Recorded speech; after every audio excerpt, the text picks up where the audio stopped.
Between 1945 and the late 1940s, something alarming was happening off the coast of Florida.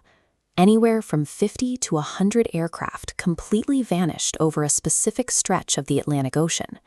In December 1945, 5 U.S. Navy torpedo bombers departed Fort Lauderdale on a routine training mission.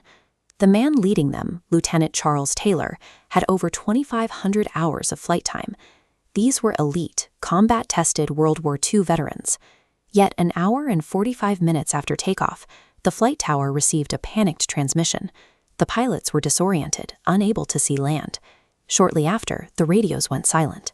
The entire squadron, along with the 2 rescue jets sent to find them, completely disappeared into the cold, unforgiving ocean. For decades, these disappearances fueled rumors of paranormal activity and alien abductions. But aviation investigators look at disasters differently. An aircraft rarely falls out of the sky because of a single, isolated event. This chart illustrates the Swiss cheese model of accidents. It shows how layers of defense, environmental, mechanical, and human, each have inherent holes in them. Disasters only happen when these weaknesses align, allowing a single point of failure to cascade perfectly through all 3 layers. To find the first layer of failure in this region, you have to look millions of years in the past. The island of Bermuda was formed by an ancient underwater volcano. This diagram maps the Bermuda Triangle's ocean floor, highlighting massive volcanic basalt deposits.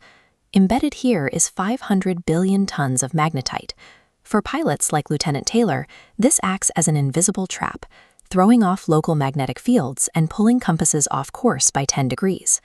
Below that magnetic interference lies another hidden hazard. The ocean floor here contains enormous pockets of highly flammable methane gas trapped as frozen hydrates. Underwater landslides or shifting tectonic plates can suddenly destabilize these pockets. When they do, massive plumes of gas shoot toward the surface. If a ship gets caught in this foamy, low-density water, it loses buoyancy and sinks. If that highly combustible gas reaches a low-flying aircraft, the engine can catch fire instantly. An unpredictable environment is usually something a well-equipped aircraft can survive.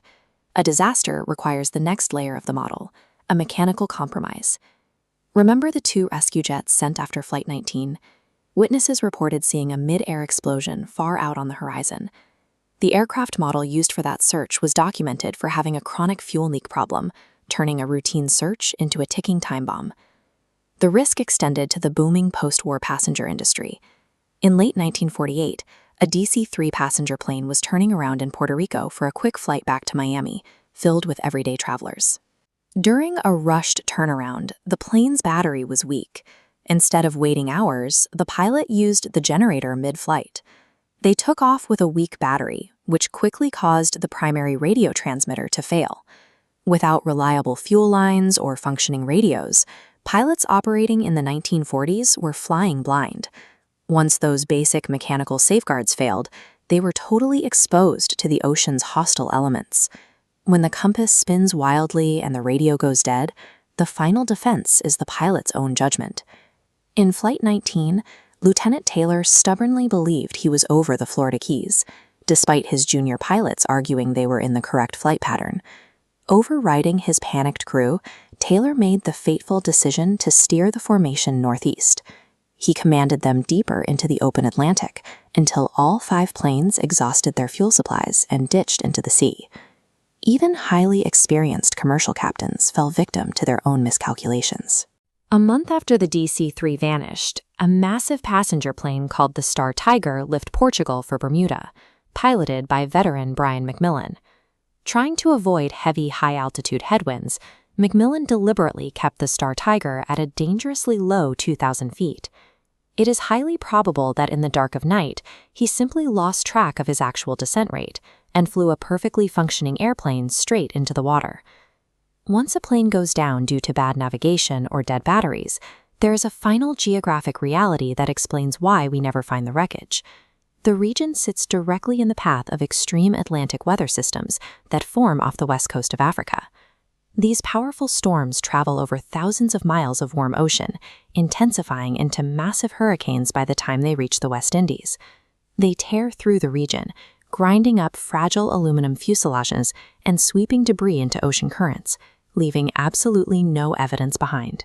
The airspace between Miami, Bermuda, and Puerto Rico served as a brutal geographic proving ground, testing the absolute limits of early aviation technology against an unforgiving environment.